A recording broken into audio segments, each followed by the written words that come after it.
بسم الله الرحمن الرحيم الحمد لله رب العالمين والصلاة والسلام على سيدنا وحبيبنا محمد وعلى آله وأصحابه أجمعين إمان داران وخواناساني بريز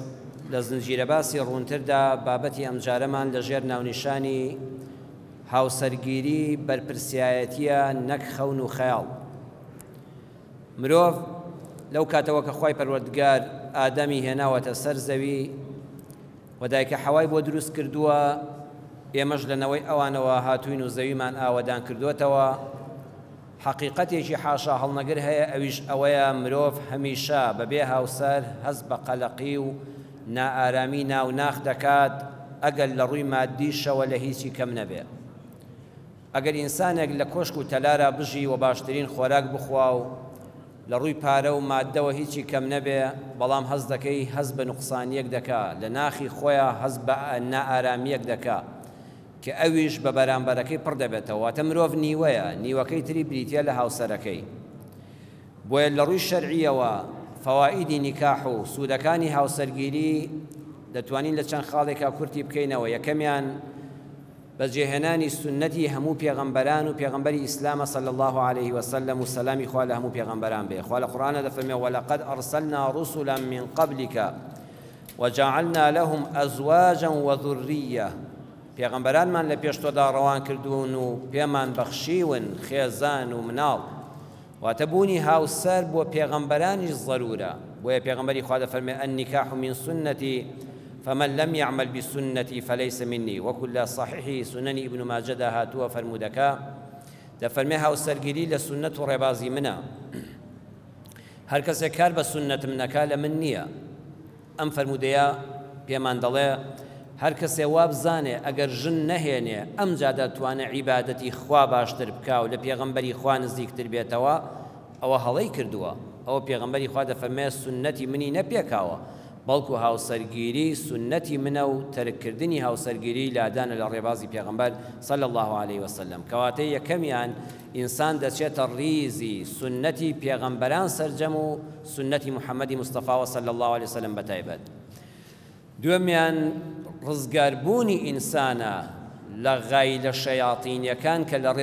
لە ڕێ غەریزەوە بۆی دێ ئینسان کاتێک کە شەیطان دەیەوێت لێی نزیک بێتەوە ئارەزوە جنسیەکانی لا دەڕازێنێتەوە کە لەگەڵ هاوسەری حەڵاڵی خۆیە ئەو غەریزەی بەتاڵ کردەوە ڕزگاری دەبێت بۆیە بە هاوسەردار دەڵێن محسەنە واتە لە قەڵایەکایە گورگ و چەقەڵەکان و فێڵباز و ڕێویەکانی شەیاطینی ناتوان زەفەری پێ بدەن ئەوەی کە ئەو بە فلیم بۆی دەڕازێنێتەوە ئەم بە کردار دەیبینێ و محسەنە لە قەڵای هاوسەرگیریدا بە تایبەتی بە نەسبەت جنسی پیاوانەوە بەڕێزان ئەوە سەلماوە ئینسان پیا و بەرامبەر بە پارە بەرامبەر بە پۆست و پلە و پایە بەرامبەر بە خواردن لە کاتی برسێتیدا دەتوانێت زۆر ئارام بگرێ و خۆی ڕابگرێ پیا و زۆر مەردایەتی و شەهامەت دەتوانێت بنوێنێ پارەی دنیا بخەبەر دەستی دەتوانێت بە حرامی دەستی بۆ نەبا ئەوە بە بەڵگەی ئینسانی مەرد دەتوانێت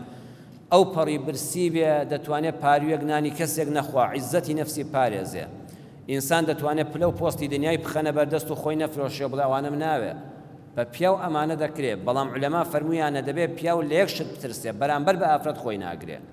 لە بەرامبەر ئافرەتە هیچ پیاوێک نییە بڵێ 100% دەتوانم خۆم نەدۆڕێنم بۆیە پێغەمبەری خوا صلی الله عليه وسلم ڕۆژێک ڕووی لە ئافرەتان کرد لە صحیح بوخاری ژمارە فەرمودەی 1462 فەرمودەکە هاتووە سەروەرمان صلی الله عليه وسلم حەدیثی بۆ ئامۆژگاری ئافرەتانی دەکرد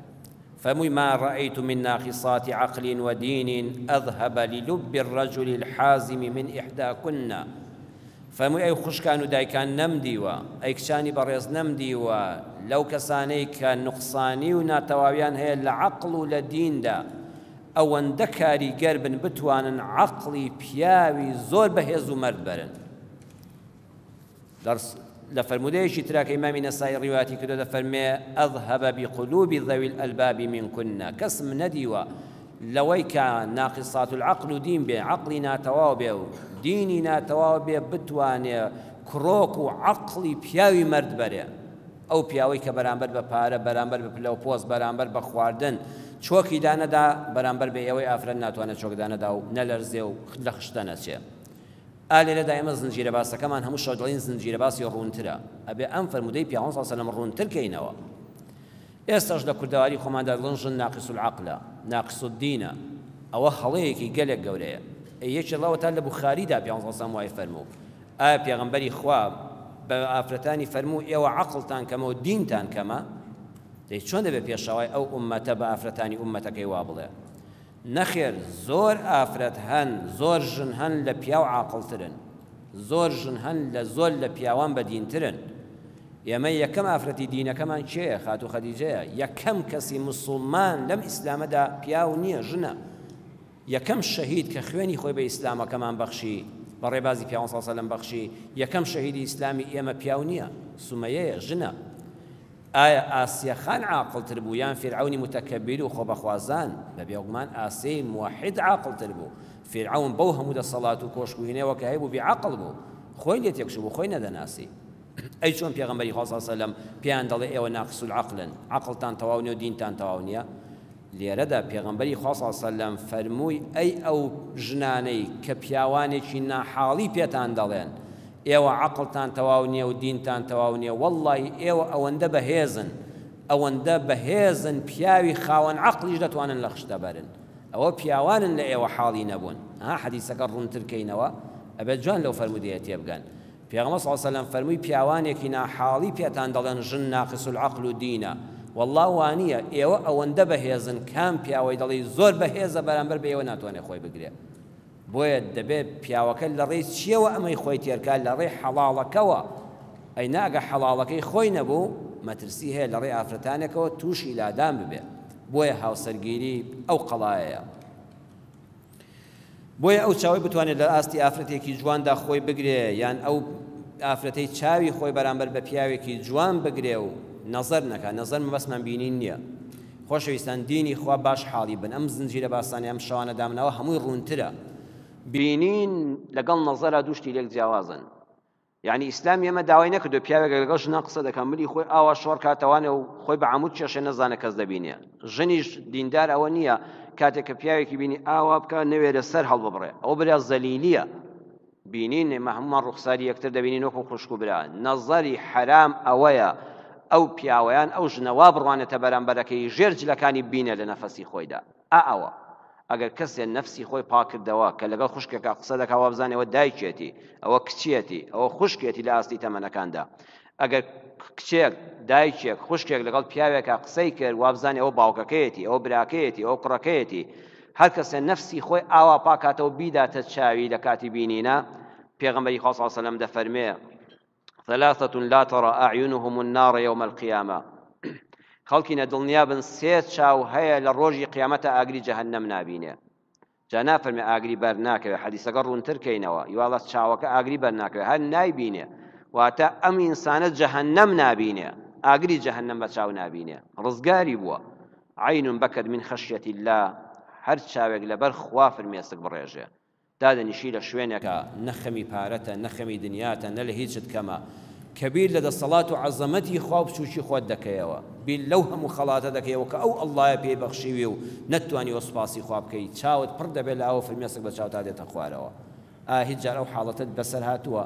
لە تاریکێکی شەوا لە چۆڵەوانیەکە لە ناو سیارەکەتا لە مزگەوتە لە ڕەمەزانە لە غەیری ڕەمەزانە خوشک و برای ئیماندارم دانیشتبی هیچ مەراقێکی دنیان نەبێ بەس دەبەر خوا لەبەر ئەو هەموو چاکەی ئەو ئەڵڵایە بەسەرمانەوە هەیەتی و ئەو هەموو ئێمەش کە شکرانەمان نەکردووە هەر بیرمان لێ نەکردوێتەوە هەر سوپاسی ئەموو ئەو دەکەین و سوپاسی ئەڵڵامان خەریکە لە بیر بچێتەوە بیرت کردوێتەوە فرمێسک بە چاوتا هاتووە ئەگە فرمێسکت هات خێرا بە دەم و چاوتا مەسکی کە مەیسڕە بەدەستەسەر ئەوە خوای گەورە ڕەحمی پێ کردووی چاوی تو ئاگری جەهەنەم نابینێ دووەمیان وعین حرس في سبيل الله کەسێک لە پێناوی خوادا ئێشک بگرێت چاوی نەخەوێت جا هەیە لە بەرامبەر دوژمنە هەیە حرسی مزگەوتە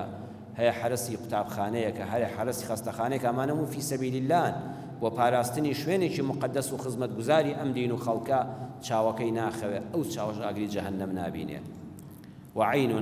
غەضت عن محارم الله ئەو چاوی ژن و پیاوەی کە بەرامبەر بەم نامەحرەم نێتی پیس نییە بە چاوی پیس و شەهوانیەوە ناڕوانێتە خەڵک دەرونی خاوێن کردوم جا چاوی خاوێنە ئەگەر چاوت خاوێنە بزانە جەهەنەم نابینی بەویستی خوای پەروەردگار بۆیە ئەو کوڕانەمان ئەو کچانەمان کە لە زانکۆن ئەوانەی کە لە دایرەکانە کوڕ و ژن و پیاو تێکەڵن ئەوانەی کە ئەهلی مزگەوتین و ژن و پیاو دێتە مزگەوتەوانە نەفست پاکردەوە چاوت پاکردەوە ئەوە دڵنیا بە پەروەردگار تۆی خۆش دەبێ و ئینشاءالله جێگەی هەموو لایەک بەهەشت دەبێت.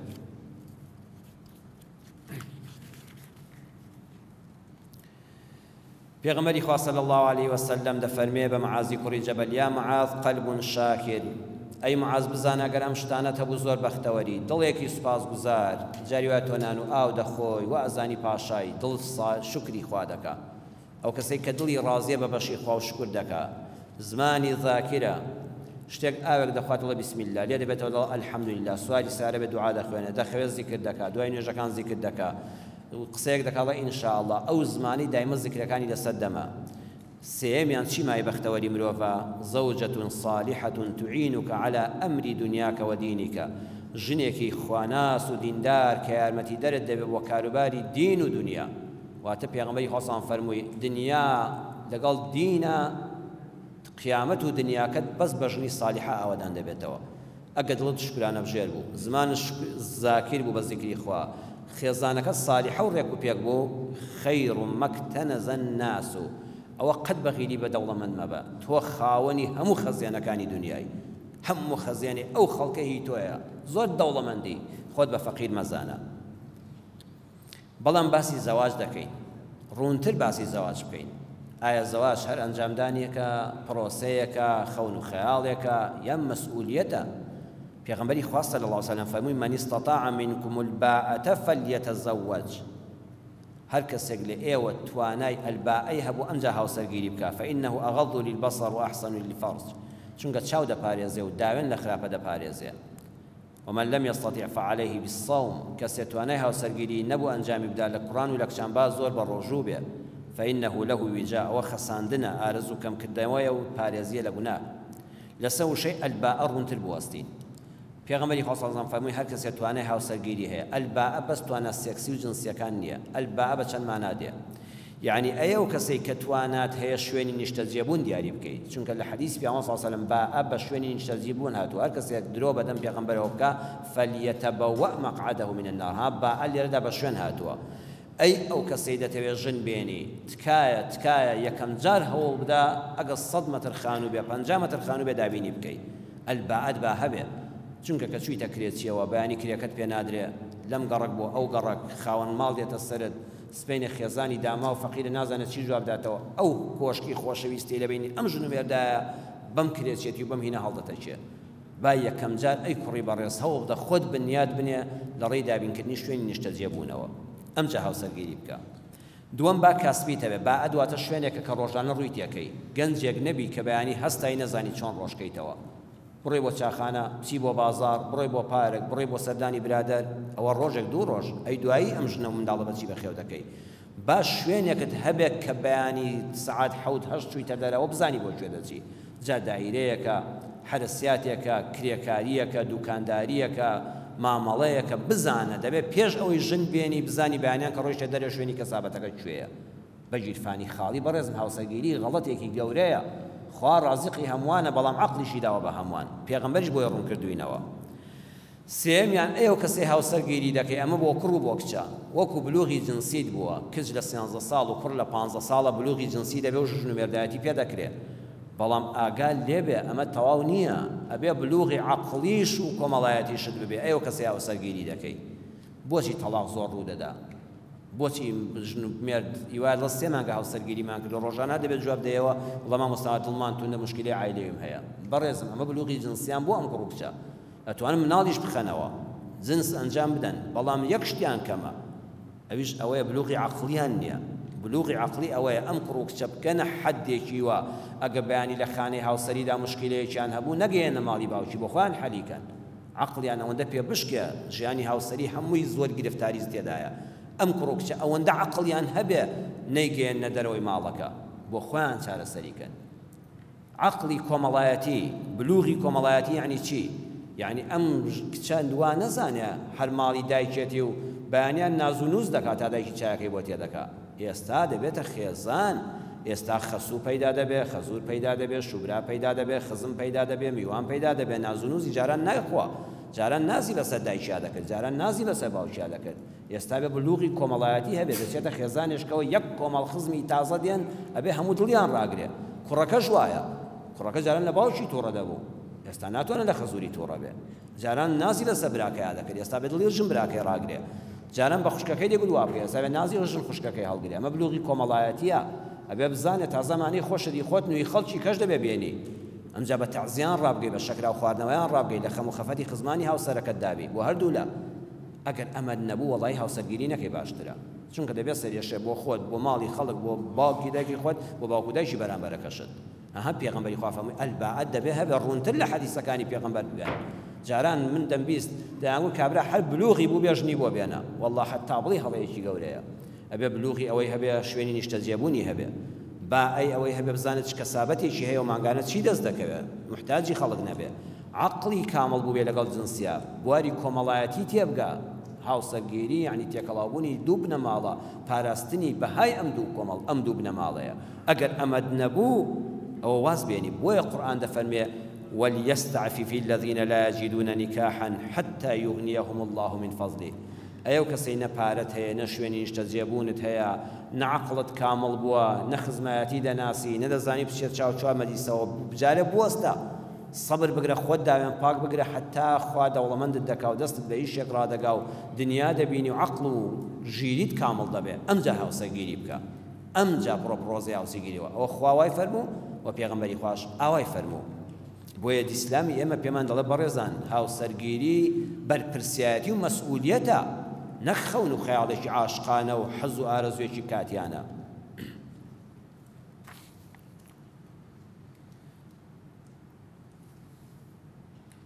بۆیە هاوسەرگیری مەکە ئەگەر وا لە مانای هاوسەرگیری تێنەگەی هاوسەرگیری مەکە تا مافەکانی هاوسەرەکەت نەناسی هاوسەرگیری مەکە پێشەوەی بزانی ژیانێکی خۆش بۆ خۆت و بۆ هاوسەرەکەت دابین بکەی تێبگەی هاوسەرگیری مەکە پێشەوەی بزانی مناڵ پەروەردەکەی هاوسەرگیری مەکە ئەگەر وا بزانی ژیانی هاوسەرگیری بریتیە لە چیرۆکی خۆشەویستی کە لە کتێبا خوێندووتەتەوە و ژیانی واقعیش وایە زۆری فەرقە هاوسەرگیری زۆر جیاوازە لە درامە و زنجیرە تەلەڤیزۆنیەکان کە دوو کەس بە عەشق و غرامیاتەوە قسە دەکەن و بە قوربانی یەکتر دەبن لە ژیانی واقعی ئەمانە تۆزە کاڵبوونەوەیان پێوە دیار دەبێت هاوسەرگیری مەکە ئەگەر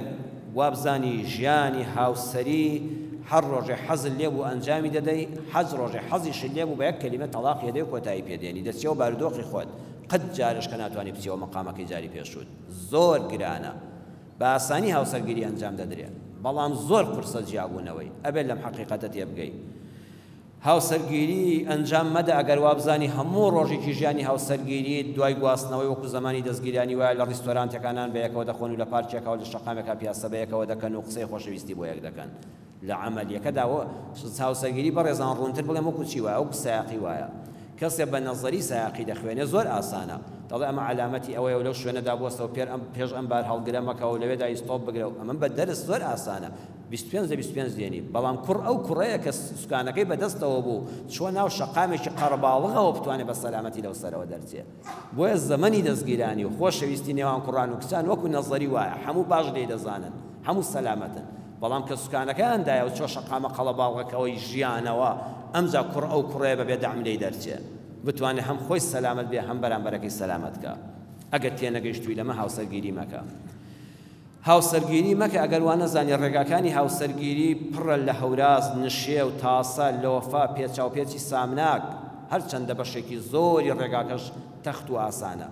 واتە هاوسەرگیری دەبێت ڕزۆبەی ژیانەکەت خۆش بێت بەڵام میسالیانەش نەبێ بڵێ قەل لە ژیانە نابێت بۆڵەیەکە بێ نابێت خێزانم پتۆرێ نابێت ناخۆشیەک ببێ نابێت لۆفەیەکە بێ عینی ڕێگا وایە ڕێگا دەبێت زۆری تەختانی و خۆشی بێ بەڵام دڵنیا بە لەناو ڕێگادا لۆفەی سەختی تێدایە پێچاوپێکی تێدایە چاڵی لە ناکاوی تێدایە ئەبێ خۆتت بۆ ئامادەکرد بێ ئەبێ سایاقێکی ماهیربی بتوانی بەو شێوەیە بەسەر بابەتەکاندا زاڵ بی خێزانی بەختەوەر خۆشەویستان چەندە پەیوەندی بە پیاوەوە هەیە وەڵڵی زیاتر پەیوەندی بە خوشکانمانەوە هەیە بۆیە بە وتراوە بۆ هاوسەرەکەت ببە بە خانمێکی باش بۆت دەبێتە پیاوێکی باش بەسەرهاتێک عەرزی جەنابتان دەکەم ئافرەتێک دەڵێت چوومە سەردانی ماڵی دەستە خوشکێکم کاتی خۆی کلەکسێنی لە تەلەبایەتی بە یەکەوە ڕەفیق بووین ماڵەکەیان سادە و ساکار بوو دەوڵەمەند نەبوون بەڵام حتا بڵی لەگەڵ مێردەکەیان خۆشبەخت بوو منیش هاوسەرەکەم مێردەکەم بۆم باش نەبوو لە ئەوان دەوڵەمەندتر بووین ماڵەکەمان خۆشتر بوو خانووەکەمان گەورەتر بوو بەڵام هەستم دەکرد مێردەکەی من وەکو پێویست ڕێزم لێ ناگرێ بەدەم مادێتەوە تووڕە دەبێ بەڵام مێردەکەی ئەو چەند پیاوێکی حەلیم و ڕێک و پێکە چەند ئینسانێکی بەڕێزە ڕۆژێک چوون بۆ ماڵی ئەو دەستە خوشکەم مێردەکەی لە ماڵ نەبوو منیش هاوسەرم لە دایرە بوو لە ماڵ نەبوو وتم تخوا وەرەقەیەکم دێ شتێکی لەسەر دەنووسم وتی لەو چەکمەجەیە دەفتەرێکی تایە وەرەقەیەکی لێ بکەوە کە چەکمەجەکەم دەرکرد سەیرەکەم پڕە لە ئەوراق ئیتر ناچار بووم هەرچەند ڕەنبێ لە ڕووی شەرعیەوە حرام بە سەیری وەرەقەی خەڵک بکەین ناچار بووم ئافرەتان زیاتر حەز بە ئیطلاع دەکەن زانینی شت دەکەن بەڕێزان دەڵێت دەستم بۆ وەرەقەیەک برد سەیرەکەم چی نووسراوە ئەمە بە مێردەکەی نووسیوە بە مێردەکەی وتوێتی ئەزیزەکەم ئەچی بۆ بازار خوا ئاگادارت بێ توخوا لە بیرت نەچێ پەنیرێکی سپی بێنەوە بە وێنەی دڵەسپی و پاکەکەی خۆت قەیماقمان بۆ بێنەوە ئەی جوانتر لە قەیماق شەکر لە بیر نەچێ ئەی بە وێنەی شیرینی خۆت خوێنت تەماتەوەکو کوڵمە سوور و جوانەکانی خۆت بیبەری سوور بە وێنەی هەستەکانت زعفەران بە وێنەی ڕەنگی دڵت صابون بە وێنەی دەستە پاک و جوانەکانت شکولاتە ئەی شیرینتر لە شکولاتە زوو بێیتەوە بیرت دەکەم هاوسەری بەڕێزم ئەمە ڕۆژانە کە مێردەکەی چۆ بە بازار ئەم قایمەی ئاوا بە ڕازاندۆتەوە دەڵێ منیش بەخۆم گوت منیش بۆ مێردەکەم دەنووسم بیرن نەچێ ئامان بەخوا دەنێرمەوە بۆ بازار هێلکە شیر دابی شیری مناڵەکە زۆر ئەساسە وا پێی دەڵێم فەقیرە ئەترسێ یا هەموو جار پێڵێم لە بیرت چێت ئەنێرمەوە ئەویش بەو شێوەیە ناردوێتی و بەو شێوەیە دەڵێم منیش وتم ئەوە تۆ ئاوا دەکەی وتی کاکە دا دەکەم خوشکەکەم تۆ بۆی ببە بە خانمێکی باش دڵنیا بۆ دەبێتە پیاوێکی باش بەخوا من هەموو ڕۆژانە شتێکی بیر دەکەمەوە بە چ تعبیرێک داوا بڵێ مێردەکەم بکەم کە ئەم شتانی پێویستی ماڵ بێنێتەوە بۆی عەزیێت نەخوا کە لە بازار جایی پێکەوت ئەڵێ منیش ڕۆیشتمەوە نامەیەکم بۆ مێردەکەم نووسی وتم خۆشەویستەکەم لەگەڵ دەستی خۆدا قەیماق بێنە ئەی جوانتر لە قەیماق هەنجوینمان بۆ بێنە ئەی شیرینتر لە هەنجوین شەکر بە وێنەی شیرینی خوێنت شیرینی بە وێنەی قسە شیرینەکانت تکایە زوو گەڕێرەوە ماڵەوە لە دووری تۆ زۆر خەمبارم خۆشم دەوێ خۆشەویستم دەڵێم مێردەکەم ئەم زەر عەلهینەمدایە کاغەزە پێچایەوە هەر وەک جاران قسەی جیفانیەوە لەو سەر کە گەڕایەوە بە پێکەنینەوە هەر زوو هاتەوە زۆر ڕووخۆش ئامێزی پیا کردم دەستخۆشی لێ کردم وتی وەڵڵاهی ئەمڕۆ نەمزانی لەو سەرەوە چۆن هاتمەوە نەمزانی ئەو پارەیەم پێ بە خەسار نەچوو کە دام بەشت دەی تۆ ئاوا قسەم لەگەڵ بکە من هەر حەماڵیت دەکەم بەڕێزان خوشکانی بەڕێزم ئەمە پەیامێک بێت لە بەرنامەی ڕوونترە هەمیشە پیا و یەک شتی لە ژن دەوێت زمانی شیرین بە زمانی شیرین داوای هەرچێکی لێ بکەی بۆت دەکا بەڵام ئەگەر هەموو دنیای ئەو بێ بە زمانێکی ڕق و زبر و بێنرخانە داوای لێ بکەی دڵنیاوە دڵت دەشکێنێ ئەویش هەستی هەیە ئەویش مرۆڤە بۆیە هەمیشە پیا و بە چی دەژیرێ بە زمانی شیرینی خانمان و خوشکانی بەڕێزمان هاوسەرە بەڕێزەکان لە کۆتاییدا لە ژیانی هاوسەریدا مەسئولیەتە خەون و خەیاڵ نییە نابێت لە ژیانی هاوسەریدا هەر جارێ ناکۆچیەک بیرروڕایەکی جیاواز سوئی تەفاهم و لێکتێنەگەیشتنێک ڕوویدا یەکسەر ئینسان بگاتە ئەو پەڕی بێزاری بێوێ ژیانەکەی کۆتایی پێبێنێ نەخێت پێویستە لە کاتی تووڕەبوون و ناکۆچیدا بەشی ئاشتی تیا پێڵنەوە با کەسانی بە ئەزمون و بە ئارام بکەینە پێشەنجی خۆمان و چاوێن لێ بکەین دەجێڕنەوە ژن و پیاوێک ناکۆچیان بوو کاتێکە ژن و پیاوەکە ناکۆچیان بوو ژنەکە زۆر عەسەبی بوو زۆر تووڕە بوو لە سنووری ئاسایی چوە دەرەوە بە پیاوەکەی گوت بێزار بووم لە دەستت ئارامم لێ بڕا توانای خۆڕاگریم نەما تکال لێ دەکەم با ئابڕوون نەبم لە گەڕەکە هەر ئێستا تەڵاقنامەیەکم بۆ بنووسە ئەمجا لە ماڵە بڕۆ دەرەوە پیاوەکە زانی ئافرەتەکە بێ سنوور تووڕێ لەوە چێ خەڵکی بێنێتە سەر وتی بەسەر چاو بێدەنگ بە ئێستا تەڵاقت دەدەم کاغەز و قەڵەمێکی هێنا نووسی بسم الله الرحمن الرحیم من ناوم فڵان کەسی کوڕی فڵان کەسە بە تەواوی ژیریم و دوور لە بارودۆخێکی زۆر ئاساییدا بە ڕەزامەندی دڵی خۆم بڕیارمدا بنووسم هەتا دوا هەناسەی ژیانم دەستبەرداری هاوسەرەکەم نابم جگە لەم هاوسەرە ئازیز و خۆشەویستم بە هیچ ئافرەتێکی تر ڕازی نابم چونکە هەرگیز بۆ تەنها ڕۆژێکیش ناتوانم لە دووری هاوسەرەکەم ژیان بگوزارێنم ناوی خۆی نووسی امزای کرد وەرەقەکەی نیشتاندەوە کردی زەرفێکەوەتی دەبی بۆ ماڵی باوکت بی بۆ مەحکەمەوە تۆ تەلاق دراوی پیاوەکە بە تووڕەیی ڕۆیشتە دەرەوە ژنەکە ئەمجا شەیطان هاوردەوردە دوور دەکەوێتەوە بە حساب کارەکەی پێ کردووە ئەمجا پێ دەکەنێ ئەڵێ ئاوا لێ دەکەم هەمیشە ژن و مێرد کە دەگەنە حەدی تووڕەبوون شەیطان سێم لە نێواندا حتا بە یەکجاری لێکیان تووڕە دەکات دوای پێیان پێ دەکەنێ ژنەکە ئەمجا پەشیمان بۆەوە دەستی کرد بە گریان نەڕۆیشتەوە بۆ ماڵی باوکی زەرفەکەی لەسەر مێزێکدانا زۆر پەشیمان بوو دوای دەوری ئێوارە کابرا گەڕایەوە هیچ قسەی نەکرد جاران سەلام و کەلام بێدەنگ چۆ ژووری نووسنەکەی خۆی دەرگاکەی پێوەدا ژنەکە لە دەرگایدا چوو بۆ لای و وتی پیاوەکە بەڕاستی پەشیمانم بەڵام گلەیم لێتە وەکو من ئاوا دەمناسی عەسەبی و تۆڕەم دە تۆ وان نەکردایە تۆ بۆ دەست بەجێ کاغەزەکەت دەرێنا و تەڵاقنامەت بۆ من نووسی وەرە خێرا با بچین بۆ لای مامۆستای گەڕەکەکەمان بۆ لای فلان فڵان مەلای زانا بە شەریعەت خوا بەڵکو چارەیەکمان بکەوە تەڵاقەکەمان نەکەوت بێ ئەڵە پیاوەکە وتی ژنەکە بەڕاست پەشیمانی وتی ئەرە بەخوا لە بەیانیەوە دەگرین بۆ حاڵی خۆمان هەی شەیتان بە نەفرەت بی چۆن هاتە نێوانمانەوە تو خوا پیاوەکە تۆ بڵی تەڵاقەکە دوان نەخوار بێت تەڵاقمان کەوت بێ ئەم جارە لەیەکدا نەبڕین وعد بێت تەوبە بێ جارشکە غەڵەتی وانەکەم پیاوەکە وتی دەی زەرفەکە بکەوە لەسەر تەلەڤیزۆن و مێزەکە دامناوە بیکەوە بیخوێنەوە بەڵکو تۆ شتێکت بیستۆ لە مامۆستایان و زانایانی ئاینی ئافرەتەکە خوێندەوەی کە بۆم خوێندنەوە من فڵانی کوڕی فڵان بە ئەوپەڕی ڕەزامەندی دڵم بڕیارم داوە فڵان کەسی هاوسەرم لە هەموو کەس خۆشتر دەوێت قەت دەستبەرداری نابم قەت لەو باشتر ناتوانم هاوسەرم بێ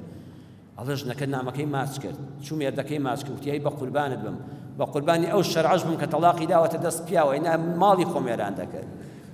بۆیە دەبێت پیاویش لەو حاڵەتانەدا لەو مەسافەی دەوری سەعاتەدا خۆڕاگر بێ بڕۆ دەرەوە کەلیماتی ئەوا بنووسە خۆ پارێزە مەهێڵە شەیطان دیاری بە عەقڵت بکە بۆیە وتراوە کچەکەت بدە بە کوڕێک کە دەوڵەمەند بێ لە دووشتە لە عەقڵە لەگەڵ دینە ڕاستە ماڵی دنیا شتێکی باشە بەڵام